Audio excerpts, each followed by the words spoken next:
¿eh? Le damos la bienvenida. Hay un matrimonio por allá que creo que nos conocemos, ¿verdad? Nos conocemos. Me suena muchísimo vuestra cara. Nos conocemos, claro que sí. Bienvenidos también. Muy bien, hermanos, nosotros vamos a seguir en principio con el estudio que hemos comenzado ya hace unas cuantas semanas atrás, basado en el libro de Primera de Samuel. Es un libro, como ustedes han podido comprobar hasta el día de hoy, repleto de enseñanzas y de historias muy interesantes. Yo sé que ha pasado mucho tiempo desde que este libro se escribió, pero el corazón del hombre me da a mí la impresión de que poco ha cambiado en este tiempo. Hoy en día siguen habiendo personas fieles que aman a Dios, el caso, por ejemplo, de Samuel, un hombre que amaba al Señor, un hombre que es el producto de una oración contestada de su madre, como todos saben, era una mujer estéril. El Señor escuchó esa oración, este niño nació y se convirtió en un hombre de Dios tremendo, que tuvo la oportunidad de ungir al primer rey de Israel, a Saúl, al segundo también, a David. Y estamos viendo en las últimas semanas estos dos personajes que mientras uno va, como yo digo, en picado, cuesta abajo y sin frenos, nuestro querido Saúl, ¿verdad?, que dice que ya se ha apartado el Espíritu de Dios de él y ya el hombre está en una locura terrible. Tienen que decirle a David que venga al palacio a tocar el arpa para que tenga algo de alivio, se sienta algo mejor y el espíritu malo que le atormentaba se apartara temporalmente de él. Y por otra parte vemos a David que el Señor nada más que lo bendice y lo protege y lo ayuda y lo cuida y mientras uno va de mal en peor, el otro va pues creciendo y de victoria en victoria y de bendición en bendición. Hoy nos vamos a ir al capítulo 23 de Primera de Samuel, por favor, si ustedes lo quieren buscar. Capítulo 23 de Primera de Samuel. Encontramos a David en el desierto. Hasta el día de hoy hay algunos desiertos en Israel, todos por cierto muy hermosos que se pueden visitar.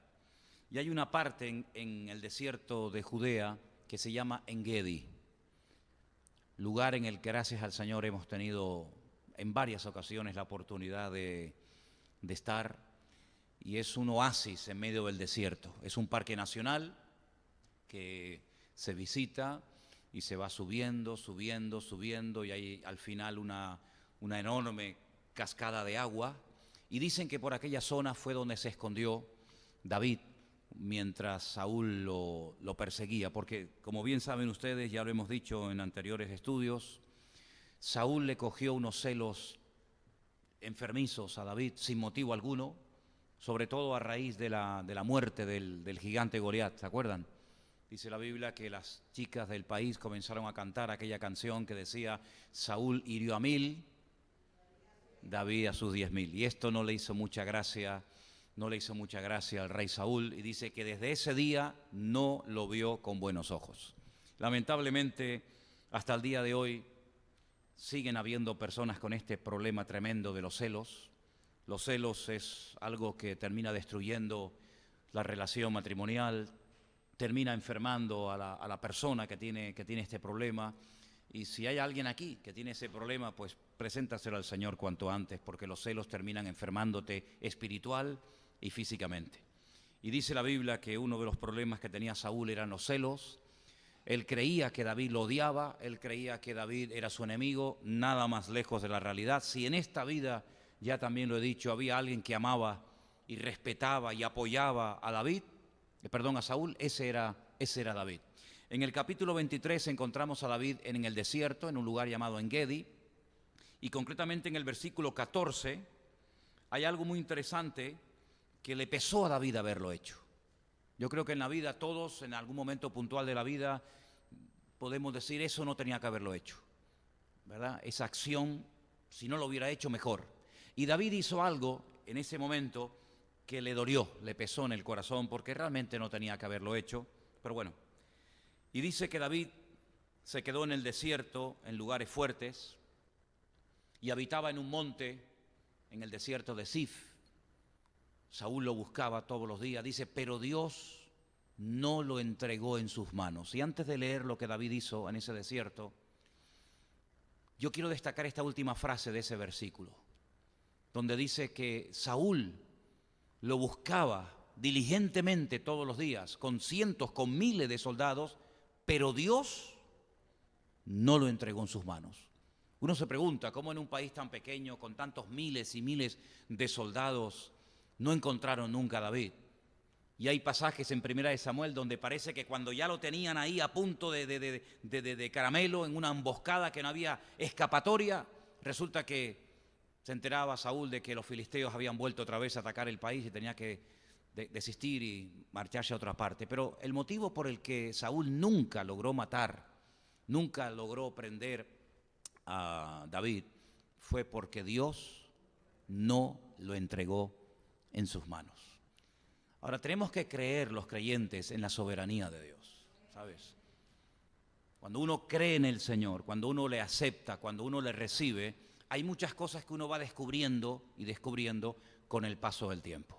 Una de las cosas que uno va descubriendo del Señor prácticamente a diario es la soberanía de Dios, el trato que Dios tiene personalmente con cada uno de nosotros. Yo siempre he dicho que la Biblia es el plan general de Dios, ¿verdad? Donde ahí se escribe los mandamientos y preceptos y las normas y principios a nivel general para todos, da igual el país en el que hayas nacido, da igual a la iglesia a la que pertenezcas, si hay principios generales para todos, pero también reconocemos que luego hay un trato personal. Lo que Dios seguramente está haciendo en tu vida es diferente a lo que está haciendo en la vida del hermano, de la hermana que está delante o detrás, a tu derecha o a tu izquierda. Hay un trato personal porque Dios, creemos que es un Dios personal. Y cuando a Dios le dejamos trabajar en nuestra vida, pues Él sabe en qué área de mi vida yo necesito ser tratado, moldeado, ¿verdad? Y hay áreas en la vida mía en las que el Señor está obrando que a lo mejor no tiene por qué obrar en la vida tuya o viceversa, ¿no?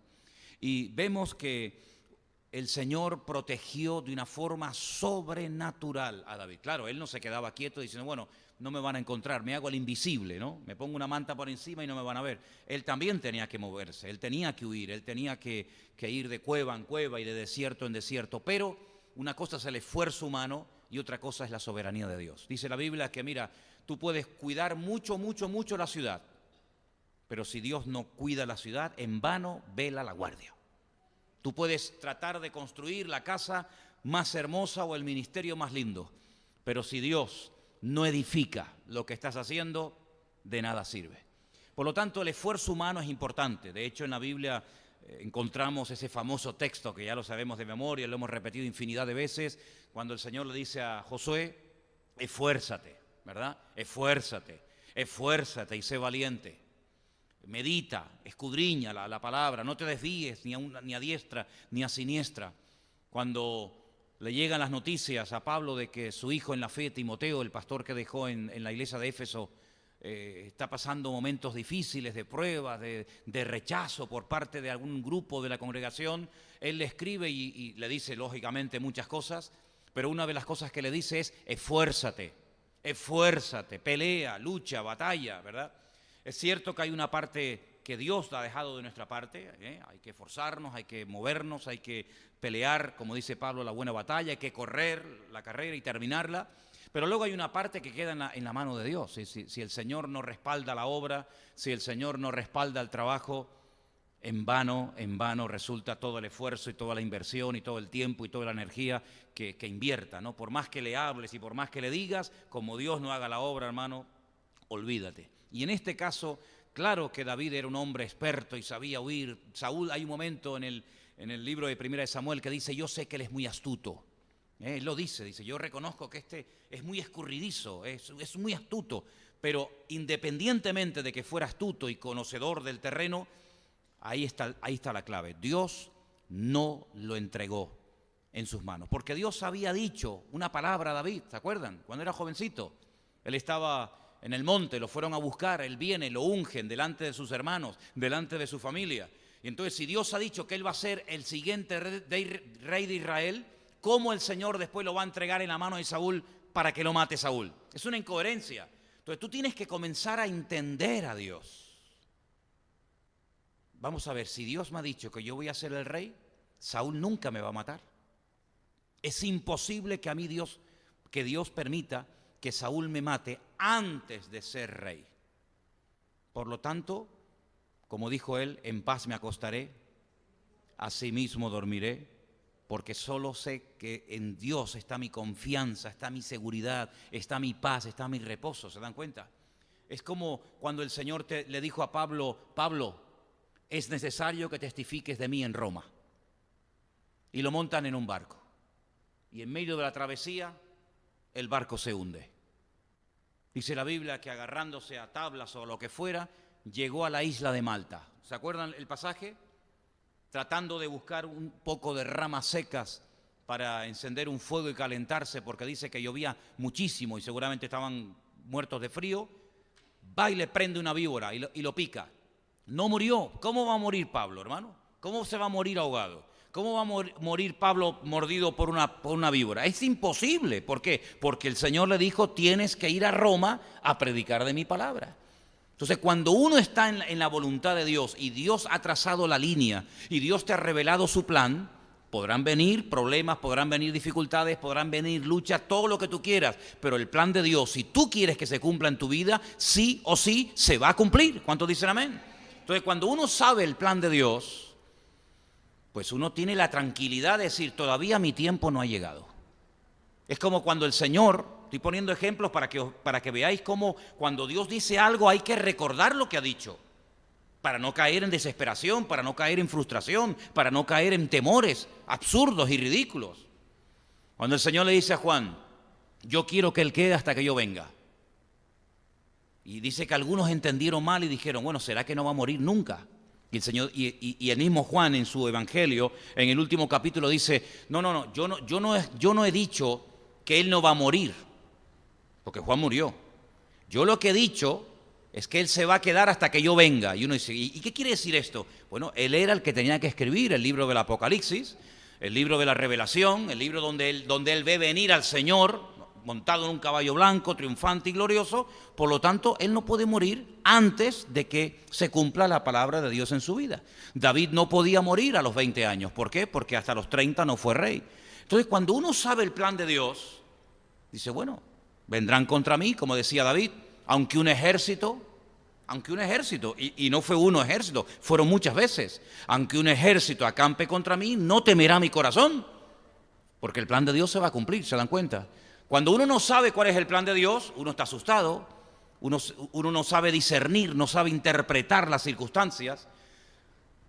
Sin embargo, el que tiene confianza en el Señor es capaz de dormir en medio de una tormenta. ¿Cómo era capaz el Señor Jesucristo en una pequeña barca? No estamos hablando de un crucero de lujo, estamos hablando de un cascarón de nuez, de una nave tan pequeña, tan insignificante, donde van los discípulos muertos de miedo. Dice que entraba el agua y él iba dormido. ¿Cómo se puede dormir tranquilamente? Porque las Escrituras decían que él moriría crucificado, no ahogado. Por lo tanto, podrá entrar agua, pero yo no voy a morir hoy. ¿Por qué? Porque las Escrituras se tienen que cumplir. Y cuando uno tiene fe en el plan de Dios, en las Escrituras del Señor, uno sabe perfectamente que hay circunstancias que, aunque ocurran, no hay que perder la calma, no hay que perder la paz, no hay que perder el equilibrio, porque el Señor tiene un plan y el plan de Dios sí o sí se va a cumplir. ¿Cuántos dicen amén? ¿Se da cuenta? Entonces, queridos hermanos, David está en el desierto, Saúl está buscándolo por todas partes, noche y día, años enteros buscando a David.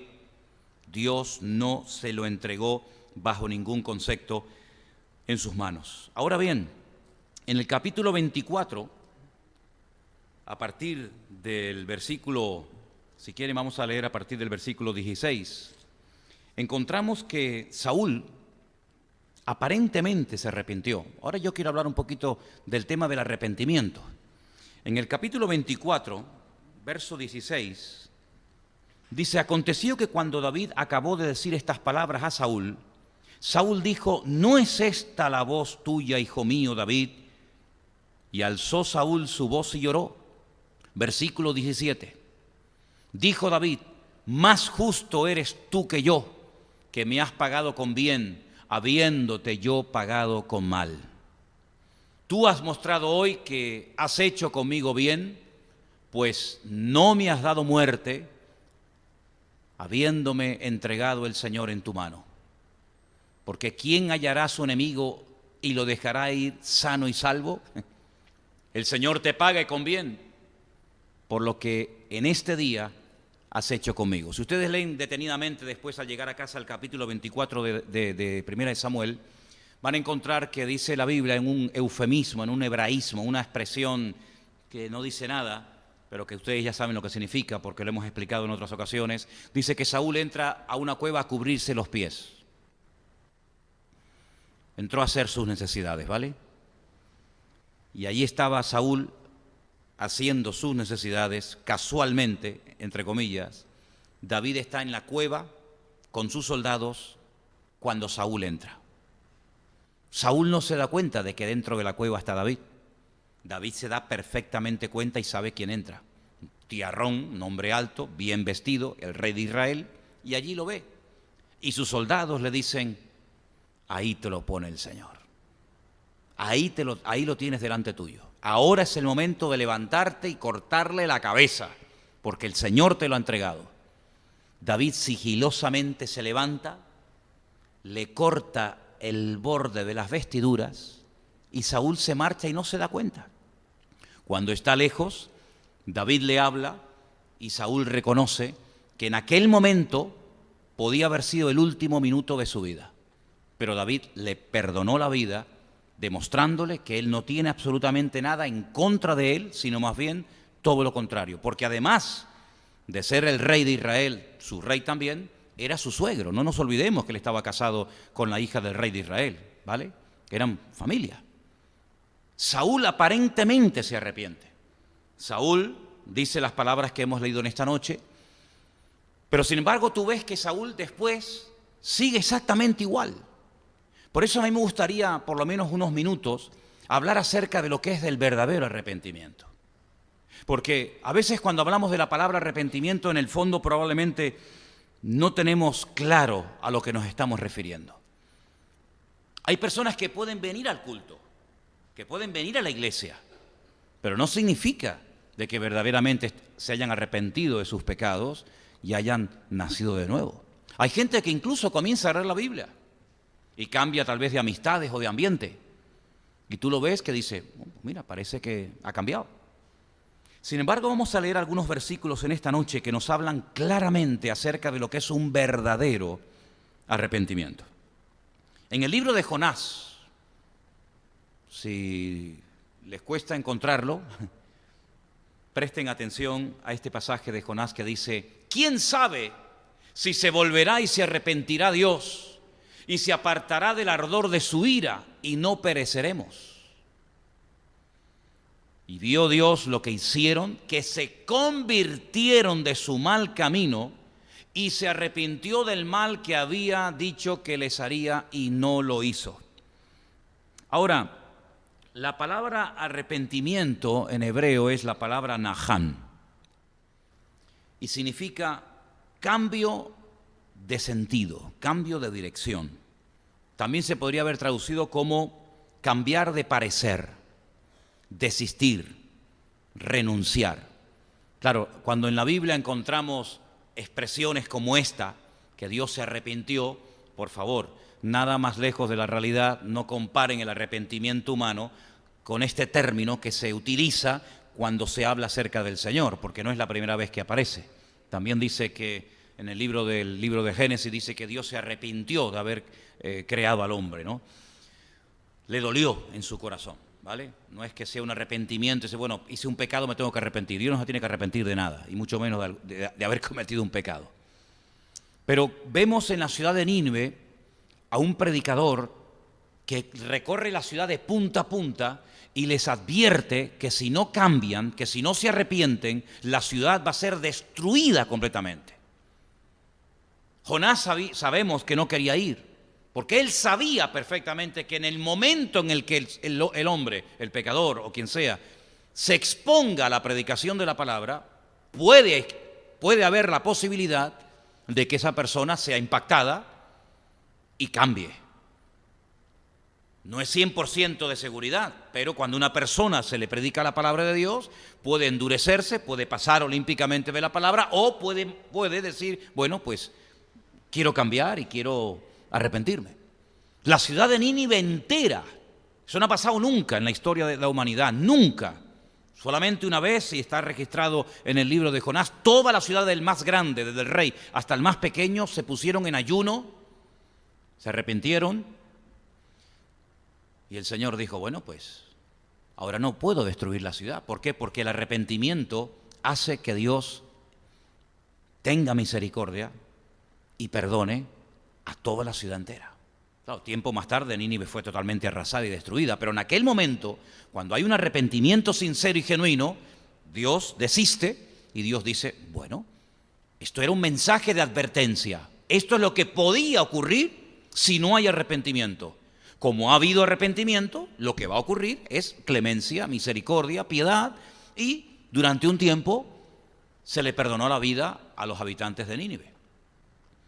Por lo tanto, vemos que no era simplemente decir, uy, se asustaron, madre mía, lo que nos puede pasar si no nos arrepentimos. No, cambiaron radicalmente su conducta, se humillaron, dice que se acostaron en polvo, en ceniza, en silicio. Dice que hasta los animales ayunaron en aquel tiempo. Hubo un cambio genuino, porque una de las cosas que dice, por ejemplo, en los evangelios, en Mateo capítulo 3, del 1 al 8, cuando la gente venía al río Jordán para ser bautizada por Juan, y él veía que se había convertido como una especie de moda, el que la gente se bautizara, pues fíjense lo que Juan le decía a aquellas multitudes. En aquellos días, vamos a empezar por el versículo 9, Mateo 3, versículo 9. No penséis dentro de vosotros mismos, Abraham tenemos por padre, porque yo os digo que Dios puede levantar hijos de Abraham aún de estas piedras. Y ya también el hacha está puesta a la raíz de los árboles, por tanto todo árbol que no da buen fruto es cortado y echado fuera en el fuego. Perdón, del 1 al 8, perdón, discúlpame. Estamos en Mateo 3, del 1 al 8. Ahí está, perdón. En aquellos días vino Juan el Bautista predicando en el desierto de Judea. Y dijo, él utiliza la misma palabra que utilizó Cristo cuando comenzó su ministerio: arrepentíos, porque el reino de los cielos se ha acercado, no se ha establecido, pero se ha acercado, ¿vale? Pues este es aquel de quien habló el profeta Isaías cuando dijo, voz del que clama en el desierto, preparad el camino del Señor, enderezad sus sendas. Juan estaba vestido de pelo de camello, tenía un cinto de cuero alrededor de sus lomos, y su comida era langostas y miel silvestre. Salía a él Jerusalén, toda Judea, toda la provincia de alrededor del Jordán. ¿Sí? Esto fue un despertamiento espiritual sin precedentes, ciudades enteras, y eran bautizados por él en el Jordán, confesando sus pecados. Al ver él que muchos de los fariseos, interesante, y de los saduceos venían a su bautismo, les decía, bienvenidos, me alegro muchísimo de que hayáis venido a ser bautizados. Generación de víboras, a los saduceos y fariseos de la época. ¿Quién os enseñó a huir de la ira venidera? Y ahora viene la palabra que yo quería destacar. Haced frutos dignos de arrepentimiento. ¿Qué significa hacer frutos dignos de arrepentimiento? Hablando claro, demuéstrame, no con tus palabras, con tus hechos, con tus acciones, que verdaderamente estás arrepentido. Él dio algunos ejemplos, ¿no? Dio algunas sugerencias, pero eso es lo que él está diciendo. A ver, ¿dónde está el fruto de vuestro arrepentimiento? Porque Primera de Juan, capítulo 3, versos 8 y 9, dice que cuando uno está en Cristo no puede seguir practicando el pecado. Pecar, claro, pecar, pero practicar el pecado con toda intención, no, en absoluto. El que practica el pecado, ¿de quién es? Del diablo. Porque el diablo peca desde el principio. Para esto apareció el Hijo de Dios, para deshacer las obras del diablo. Todo aquel que es nacido de Dios, es decir, el que ha tenido un encuentro, una experiencia personal con Cristo, dice, no practica el pecado, no lo practica. Porque la simiente, la vida de Dios que permanece en él, dice, no puede pecar porque es nacido de Dios. Entonces, si ustedes se dan cuenta, cuando una persona acepta al Señor, esa persona comienza a cambiar en todo, su forma de hablar, su forma, incluso en algunos casos, hasta de vestirse. Fíjate lo que te digo, depende del trasfondo que venga. Cambia totalmente. ¿Eso significa de que nunca pecaremos? No, eso no significa ese texto. Lo que dice ese texto es que ya no practicamos con frecuencia y sobre todo el mismo pecado que antes nos tenía atrapados. Dice que no puede ser, porque si alguien continúa después de haberse encontrado, después de haber nacido de nuevo, supuestamente, sigue practicando el pecado, esta persona no ha nacido de nuevo. Por sus frutos los conoceréis, dice la Biblia. Entonces Juan lo que está diciendo es que si ustedes se quieren venir a bautizar, porque el bautismo de Juan era un bautismo para demostrar genuino arrepentimiento, bueno, yo no sé si están arrepentidos. Por lo tanto, me lo tienen que demostrar. Yo estoy aquí esperándoles en el momento que ustedes quieran venir, pero antes de que yo les bautice, haced frutos dignos de arrepentimiento. Y esto no se consigue en un día o en 2 días. A veces tienen que decir, bueno, a ver si es verdad que ha cambiado. Porque yo no soy Dios. El Señor mira al corazón y no tiene ninguna necesidad de que le demostremos a Él nada, porque Él sabe perfectamente lo que hay y lo que no hay dentro de nosotros. Amén, hermanos. Pero Juan tiene que decir, yo quiero ver si verdaderamente ustedes lo hacen de corazón, porque verdaderamente se han arrepentido, porque verdaderamente van en serio, o porque simplemente lo hace fulano y mengano y yo también lo quiero hacer. Hacer frutos dignos de arrepentimiento. ¿Qué es un fruto digno de arrepentimiento? Cambiar de vida. No practicar más el pecado. Punto. Fíjense qué importante es esto del arrepentimiento, que en el libro de los Hechos, el primer sermón que Pedro lanza en el día de Pentecostés, capítulo 2, del versículo 36 en adelante, fíjense qué interesante, son palabras del apóstol Pedro, dice, sepa pues ciertísimamente toda la casa de Israel, que a este Jesús, a quien vosotros crucificasteis, Dios le ha hecho Señor y Cristo. Es decir, al que ustedes desecharon, Dios lo ha levantado por encima de cualquier autoridad y por encima de cualquier potestad. Por lo tanto, fíjate la diferencia entre el trato que ustedes le han dado al Mesías al trato que el Padre le ha dado a su Hijo.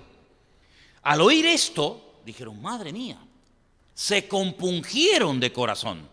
Dijeron, hemos metido la pata. Si Dios a su Hijo lo ha exaltado hasta lo sumo y nosotros a su Hijo lo hemos matado, dice que bueno, se quedaron destrozados, se les revolvieron las entrañas y dijeron a Pedro y a los apóstoles, antes los criticaban, antes los perseguían y ahora van a los apóstoles y a Pedro y le dicen, varones, hermanos, ¿qué haremos? ¿Cómo podemos solucionar este problema? Pedro les dijo, arrepentíos y bautícese cada uno de vosotros en el nombre del Señor Jesucristo para el perdón de los pecados y recibiréis el don del Espíritu Santo. En otras palabras, ¿vais en serio? ¿Estáis de verdad compungidos y tocados? Pues venga, vamos a comenzar a trabajar entonces en serio. Arrepiéntanse. Arrepentimiento es cambio de dirección, es renunciar, es desistir una postura incorrecta, es cambiar de parecer, es cambiar de dirección. Y si verdaderamente vais en esta línea, vamos a demostrarlo públicamente bautizándose en agua.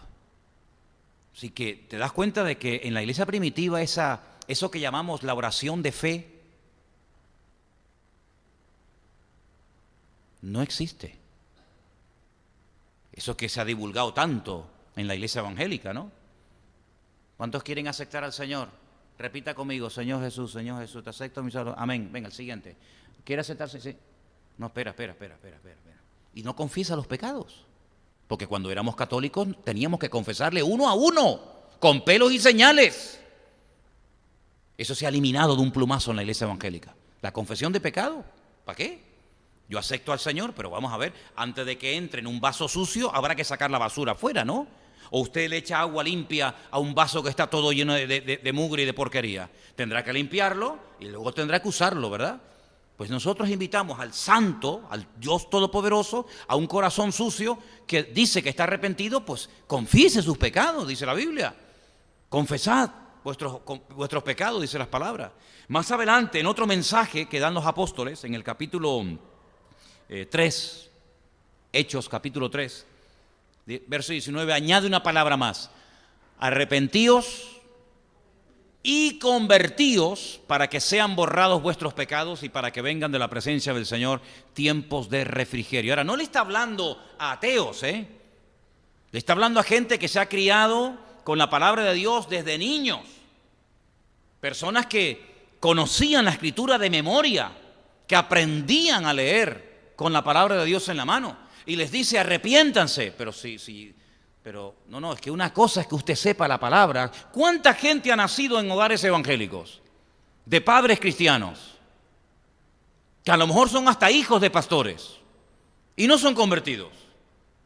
¿Es que acaso por haber nacido en un hogar cristiano o haberme criado en una iglesia evangélica desde niño a la escuela dominical, quiere decir de que ya el niño o la niña son convertidos? Oiga, eso es una decisión personal.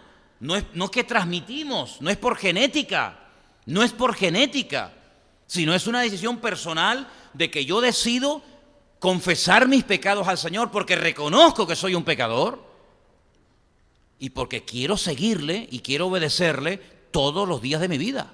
Si eso no ha habido en tu vida, pues a lo mejor usted está viniendo a la iglesia, pero que seas convertido son dos cosas muy diferentes, Entonces, queridos hermanos, vemos en la palabra de Dios que Saúl no tuvo ese arrepentimiento porque al día siguiente o a los pocos días volvió otra vez a perseguir a David. Entonces, si te has arrepentido, tú no puedes seguir persiguiendo a David. Tienes que pedirle perdón y tienes que admitirlo en el palacio. Y lo que te tienes que dedicar es a matar filisteos, no a querer matar a tu yerno, que es tu hermano, y te ama y te respeta y te apoya. Pues no, él siguió y siguió y siguió y siguió porque no hubo un genuino arrepentimiento nunca en la vida de Saúl. Y eso es algo que se nota. Cuando una persona está arrepentida, dolida, llega a aborrecer el pecado que antes hacía. Porque yo sé que hay un versículo que muchos cristianos conocen de memoria, que está en Proverbios, que dice que el principio de la sabiduría, ese lo sabe todo el mundo, es el temor a Dios, ¿sí? Pero es que hay otro que empieza igual, pero no todo el mundo lo sabe, que dice que el principio de la sabiduría es aborrecer el pecado. Ese también está en la Biblia. El principio de la sabiduría es aborrecer el pecado, no solo dejarlo, sino llegar a un punto de aborrecer lo que Dios aborrece. Y mientras usted no aborrezca lo que Dios aborrece, tú no has nacido de nuevo. Porque cuando una persona tiene a Dios dentro, no puede desear cosas que el Dios que lleva dentro no desea. Hace muchos años leí un libro, La mente renovada se llamaba, un libro muy interesante que hablaba de los sentimientos, de las emociones, de la mente, del vocabulario, cómo uno puede llegar a sentir lo que Dios sentía y cómo uno puede llegar a hablar como el Señor hablaba y cómo uno puede llegar a vivir como el Señor vivía. Es que esa es la meta del creyente. La conversión, yo le decía esta mañana a Marcos, que me reunía con él, digo, mira, la conversión digamos que es instantánea, el convertirse, ¿no? El entregar tu vida a Cristo. Muy bien, hoy estarás conmigo en el paraíso, ¿sí? Pero no hubo ningún trato en esa vida. ¿Por qué? Porque es que tampoco tuvo tiempo para quedarse. Pero tú y yo que hemos estado años después de haber conocido al Señor, ¿qué es lo que está haciendo el Señor en nosotros? Moldearnos, tratarnos, pulirnos. Y eso no lleva una semana ni 15 días. Eso es un trabajo de toda la vida. Y lamentablemente Saúl nunca se dejó tratar por el Señor. Por eso Dios dijo, no lo aguanto. Lo desecho, no me sirve. Y le dice a Samuel, no ores más por él, por favor. No ores más por él. ¿Hasta cuándo vas a estar llorando por Saúl? Si en vez de dedicarle tanto tiempo a Saúl, lo que tienes que hacer es dedicarle más tiempo a David, que este es el que yo quiero usar, a este no me sirve. Así, en esos términos le hablaba el Señor al profeta Samuel. Yo lo he desechado. Quitó su espíritu de él. Retiró su gloria de él. Y claro, automáticamente el diablo cuando ve un alma vacía, pues ahí se le mete. ¿Qué es lo que pasa? En muchas filosofías del mundo dicen, no, tú deja la mente en blanco, ni se te ocurra. Como la dejes en blanco, se te va a quedar negra. No, tú ábrete, abre. ¿A quién me abro? No, a lo que hay por ahí. No te abras, ciérrate. ¿Cómo te va a abrir? ¿Estás loco? ¿Verdad? Y vamos a ver en las próximas semanas cómo Saúl terminó yendo a consultar a una divina. El gran ungido del Señor, el gran ungido de Dios, como ya Dios no le respondía. Oye, es interesante, ¿por qué a veces Dios no le responde a la gente? Estoy preparando unos mensajes que voy a dar ahora en un retiro que me han invitado sobre la fe. Y hay una palabra muy interesante en el texto del Nuevo Testamento, son los megapistos y los megapistos son los que tienen mucha fe. Y después están los que tienen poca fe. Y una de las características de esas personas megapistos, que hay unos cuantos en la Biblia, no hay muchos, pero hay unos cuantos, una de las cosas que ocurre en ese tipo de personas es que reciben lo que piden y lo reciben inmediatamente. No es una cosa que viene con el paso del tiempo, sino, dice, en esa misma hora. ¿Qué me pediste? No, que sanaras al siervo. Y se fue y dice, ¿cuándo fue sanado? Dice, en esa misma hora en la que yo estaba con él. En la misma hora, ¿no? Y vemos en la palabra de Dios que cuando Dios trata con nosotros, una de las cosas que está tratando de forjar en nosotros es poner un temor hacia todo aquello que él aborrece. Como Saúl ya no tenía al Señor, pues dice que él va y consulta con la divina de Endor, porque ya Dios no le respondía. Es interesante, ¿no? Es interesante esto. Lo vamos a ver más adelante, ¿no? Pero para seguir un poquito más adelante, el aparente arrepentimiento de Saúl no fue sincero. David le perdonó la vida ahí, y más adelante vamos a ver en otro pasaje que también le perdonó la vida. Pero Saúl tenía un hijo muy bueno. Eso de que de tal palo tal astilla no siempre es así. No siempre es así. Ese versículo que dice tal la madre, tal la hija, bueno, hay a veces ciertas excepciones. Porque los hijos de David no tenían el corazón por el Señor que tenía su padre, ¿verdad? Pero este muchacho es una persona diferente. Esta es la persona que a mí me produce más tristeza de toda la Biblia. Porque, permítame la expresión, fue un pobre desgraciado. De verdad. En 1 Samuel 27, versículo 17, el hijo del rey le dice unas palabras a David muy bonitas y al mismo tiempo muy curiosas, ¿no? 1 Samuel 27, 17, dice... perdón, no está. Bueno, copié mal el texto. Es cuando Jonatán se encuentra en el desierto con David y le dice, yo sé que cuando mi padre muera, yo seré el segundo. Es el encuentro de Jonatán, a ver si alguien me lo encuentra. El encuentro de Jonatán con David en el desierto. Dice, yo sé que yo seré el segundo en tu reino. Nunca fue segundo, ni tercero, ni nada. Y si él sabe perfectamente que él no va a ser el siguiente rey de Israel, que es lo lógico, cuando el rey muere, ¿quién es el siguiente rey? El hijo, y así sucesivamente. Si él sabe perfectamente que el destino de su vida, el plan de Dios para su vida, no pasa por que él será el segundo rey de Israel, y él reconoce, porque ya ha hecho un pacto con David, y lo vuelve a reconocer en el desierto diciéndole, yo sé que yo seré segundo en el reino. ¿Por qué nunca fue segundo en el reino? Porque David no le dijo, no, de eso nada, ese cargo de segundo en el reino, eso está reservado para la persona que yo considere oportuna. No le lleva la contraria, sino que como que admite, ¿no? El silencio otorga. Pero entonces, ¿por qué Jonatán nunca llegó a ser el segundo en el reino? Porque dice en la Biblia, y esto lo veremos en las próximas semanas, que cuando Saúl fue una vez a la guerra, está ahí. Mira, ese es 23, 17. Ay, perdón, yo puse 27 y 17. 23 y 17. Después lo corrijo. Gracias, muy amable.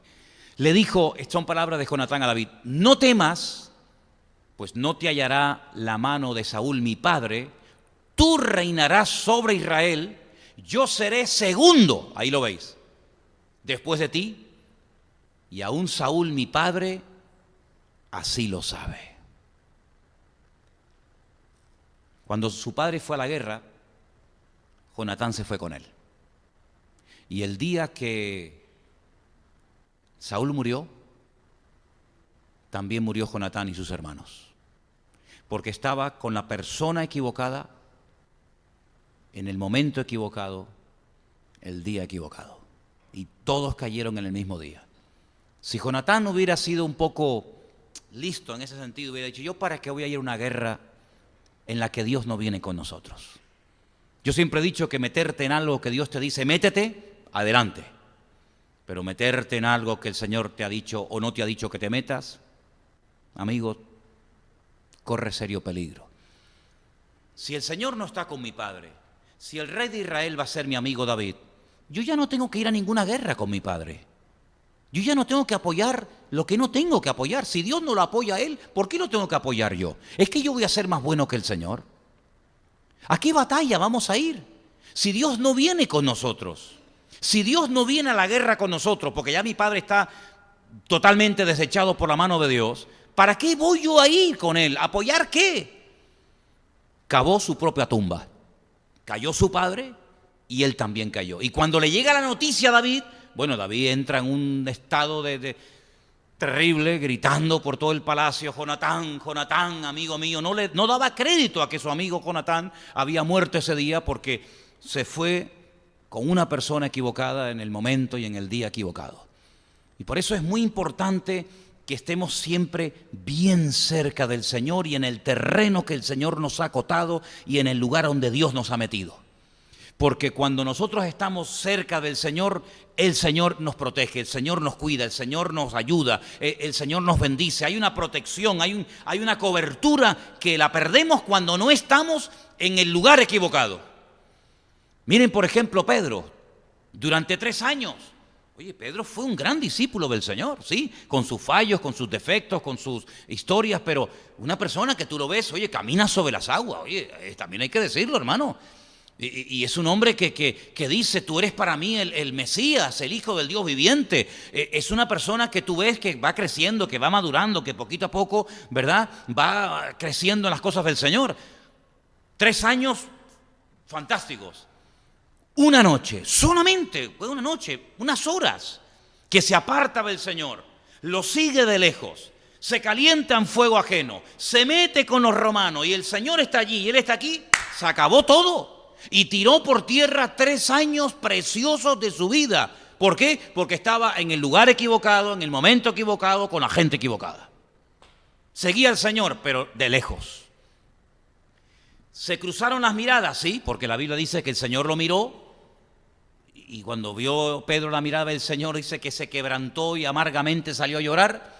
Se podían mirar, pero una cosa es que nos miremos de lejos y otra cosa es que haya esa cercanía, ¿no?, esa proximidad, esa íntima comunión, que es lo que tenía David, que fue una de las cosas que destaqué el domingo. David era un hombre con muchos defectos, con muchas debilidades, pero era un hombre que tenía una tremenda relación profunda e íntima con el Señor. Y eso es lo que marca la diferencia.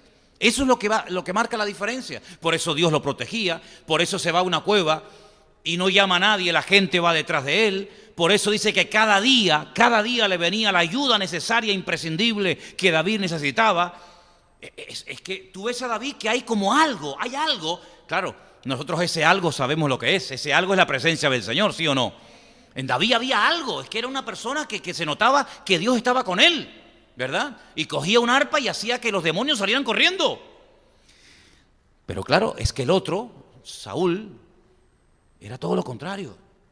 Era todo lo contrario, iba por el camino totalmente equivocado y podía haber corregido, claro que sí, hermanos.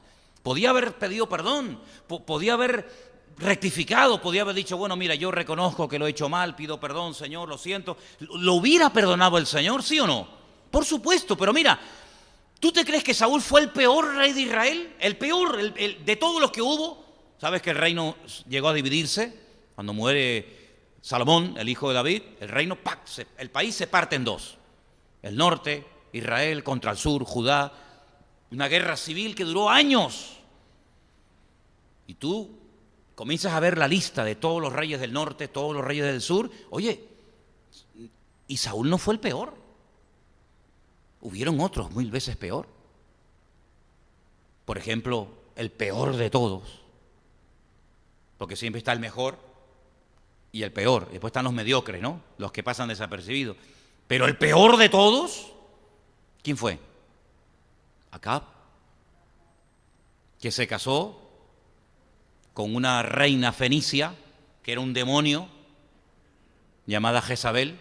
No se te ocurra nunca ponerle a una hija a Jezabel, porque vamos, una pobrecita, que dice que lo incitaba al mal, que yo era un bicho, pero terrible, ¿eh? Terrible, ¿eh? Y este hombre pues era un pelele en manos de ella, y ella era la que, constrúyeme un templo aquí, constrúyeme un templo por allá, y financiame los 400 sacerdotes que dejé aquí, y porque claro, se hablan de los 400 profetas de Baal, ¿sí? Y los de Acera, que eran 450 más, y todo el reino era, venga templos, y venga idolatría, y venga brujería, y venga hechicería, y venga, un desastre de rey, un desastre, pero dice que era malo, pero malo, porque dice que su mujer lo incitaba para el mal. Y llega un día el profeta y le dice, prepárate porque vas a morir. Da media vuelta al profeta, y sale, y cuando Acab, que era un demonio, hermano, era malo, pero malo, cuando oye aquella palabra, dice que se vuelve a la pared, se quebranta, como que se humilla, se arrepiente, y antes de que saliera el profeta Isaías por la puerta, el profeta Elías por la puerta le dice, entra y dile que por cuanto se ha arrepentido, el mal vendrá, pero más adelante, no vendrá en su época. Y era el peor, era el más malo de todos, y simplemente un gesto, oye, un gesto de arrepentimiento, un gesto de decir, ay, no va a venir el mal en tu época, sino más adelante. ¿Cuánto más con Saúl? ¿Cuánto más con Saúl? Podía haber perdido perdón, claro, como Judas también. Judas podía haber, en vez de ir a los sacerdotes y tirarle las monedas y decir, oh, ha entregado sangre inocente, pues mira, pues todavía está caliente la sangre del Señor, todavía está colgado. Déjate de tanto pedir perdón a los hombres, déjate de quedar bien delante de los religiosos y vete corriendo al Calvario que te está esperando allí el Señor. ¿Fue? No fue, no fue. Entonces, hermanos, vemos que en la Biblia el arrepentimiento es lo que marca la diferencia, pero tenemos el concepto de que el arrepentimiento es para los inconversos, que se arrepientan. ¿Y los cristianos? ¿No tenemos nada de que arrepentirnos los que nos llamamos cristianos? Hombre, pero cada día tenemos que arrepentirnos de algo, de pensamientos, de deseos, de pérdida de tiempo, de montones de cosas. ¿Cuántas veces nuestra vida es una vida egocéntrica, una vida que, bueno, yo voy a hacer esto y voy a hacer aquello, y no le digas nada a la niña, no le digas, ni se te ocurra decirle nada que no entre en sus planes, pues que no te hace ni caso, porque ya tiene su agenda, y voy a hacer esto, y voy a hacer esto, y ahora compro aquí, ahora pido aquí, y me voy para allá, mira, te informo que no sé, pues haz lo que te dé la gana. ¿Y cuántas veces nuestra relación con Dios consiste en eso? ¿Verdad? Yo tengo mi agenda, yo tengo mis planes, yo tengo mis proyectos, yo compro, yo vendo, ahora salgo con este, ahora no me gusta este, ahora salgo con el otro, y ahora este trabajo ya no me interesa, ahora aquí, ahora allá, y Señor, me tienes que ayudar, me tienes que ayudar, porque estoy viniendo a la iglesia, estoy leyendo los capítulos diarios que las hermanas están leyendo. Sí, una cosa increíble, ¿verdad? Una cosa increíble. Cuando vemos en David todo lo contrario, David no tenía una agenda personal. Saúl se levantaba y decía, a ver, vamos a atacar a David por aquí, ustedes vayan por allá. David cuando se levantaba, ¿qué agenda tenía? Ninguna. No tenía ninguna agenda, sino dejaba que el Señor lo guiara. ¿Y ahora a dónde voy, padre? Ahora a cuidar las ovejas. Venga, para allá vamos. Coge un par de panes y unos quesos y se los llevas a tus hermanos al campo de batalla. Sí, padre, para allá voy. Llegas allí, ves el gigante. ¿Quién va a matar al gigante? ¿Hay algún voluntario? No, yo voy, no te preocupes. Una persona que se dejaba guiar el día a día por el Señor. ¿Cómo Dios no va a bendecir a semejante persona? Si es que su agenda era el Señor. Una persona que dependía 100% de la mano del Señor. Claro, David era un hombre. Hay momentos, y lo vamos a ver en estos días, que David dice, bueno, ya algún día, fíjate, cuando uno está desanimado de las tonterías que dice, Ustedes porque nunca han estado desanimados, ¿no? Este ha sido mi talón de Aquiles toda la vida. Yo he tenido tendencia al desánimo toda mi vida, toda mi vida. Toda mi vida he luchado con este gigante. A veces lo derroto y a veces no. Pero toda mi vida el desánimo ha sido mi talón de Aquiles. ¿Sabes? Y David llegó un día en el que dijo, como yo sé que algún día Saúl me va a matar, fíjate lo que dice David, ¿pero cómo te va a matar? Si te ungió el profeta en la casa de tu padre. como yo sé que algún día Saúl me va a matar, cogió al padre, a la madre y a los hermanos y se los llevó a Moab y le dijo, mira, cuídeme ahí a mis padres porque como yo sé que me voy a matar, y entonces ¿qué hace él? ¿Y yo dónde voy ahora? Pues me hago el loco, me dejo caer la baba por la boca, como vimos el domingo, y se fue a vivir con los filisteos. Qué bien lo tuvo que hacer, qué bien lo tuvo que hacer para irse a vivir con el enemigo, porque mira que había matado filisteos David, ¿eh? Le mató al más grande, le mató al Rambo. ¿Le mató al Rambo de los filisteos? No te puedes ir con los filisteos. ¡Qué bien lo tuvo que hacer para que los filisteos no dijeran, ay, pero este es el que nos mató el otro día, 300 filisteos! Claro, lo vieron tan mal, lo vieron tan destrozado que dijeron, bueno, pues, no, déjalo por aquí, déjalo por aquí. Dice que se iba por la calle y con la baba pintaba en las puertas. Oye, era un actor, era tremendo, era tremendo. Bueno, pues... Claro, como tenía ese carácter tan carismático, después el rey de los filisteos, pues le cogió tanto aprecio que le dijo, ¿por qué no te vienes a la guerra conmigo? Y ya lo invitaba hasta, claro, porque David era un guerrero que cogía una espada y hacía así, y te mataba a 300, hasta con el viento de la espada mataba, ¿no? Y se la llevaba a la guerra con él y tal. Los príncipes de los filisteos dudaban y decían, ¿y si se devuelve en el campo de batalla contra ti? Si no, este es como mi hijo y tal. ¿Te das cuenta? Una cosa tremenda.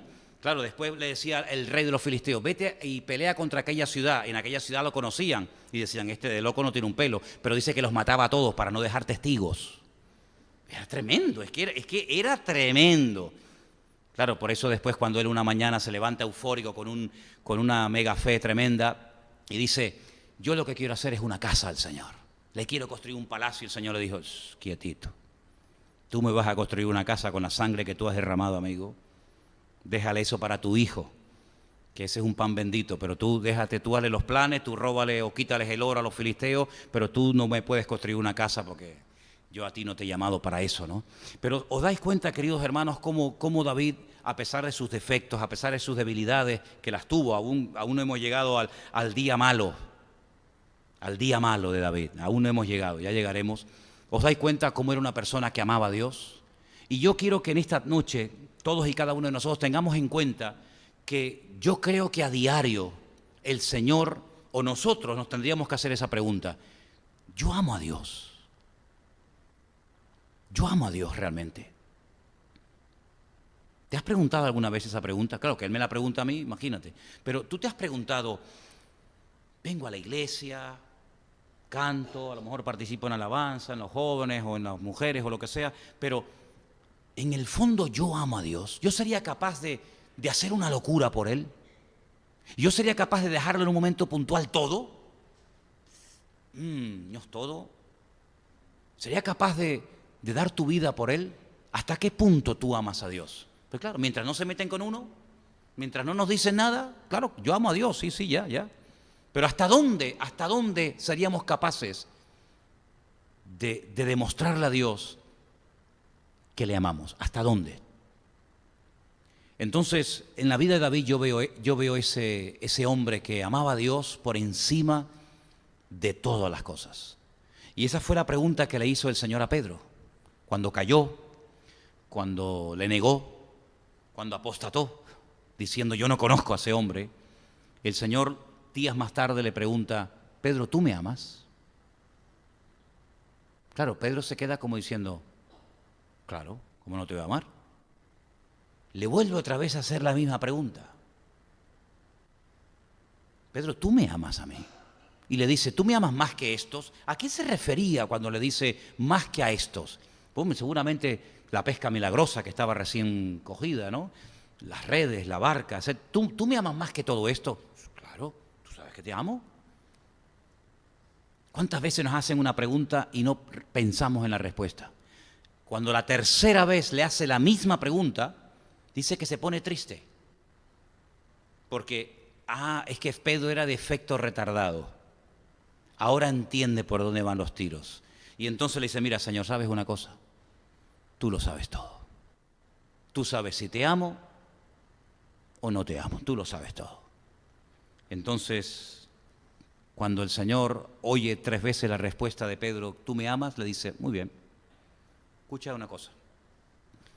Ahora que se está hablando tanto de la jubilación y de las pensiones, que si el día de mañana ya no existirán, que si tal. Bueno, mira, te voy a dar un plan de jubilación, Pedro, que vas a alucinar. Dime, Señor. Claro, me tiene que decir algo espectacular, porque le acabo de decir que lo amo, la recompensa, escucha Juan, abre los oídos, atento.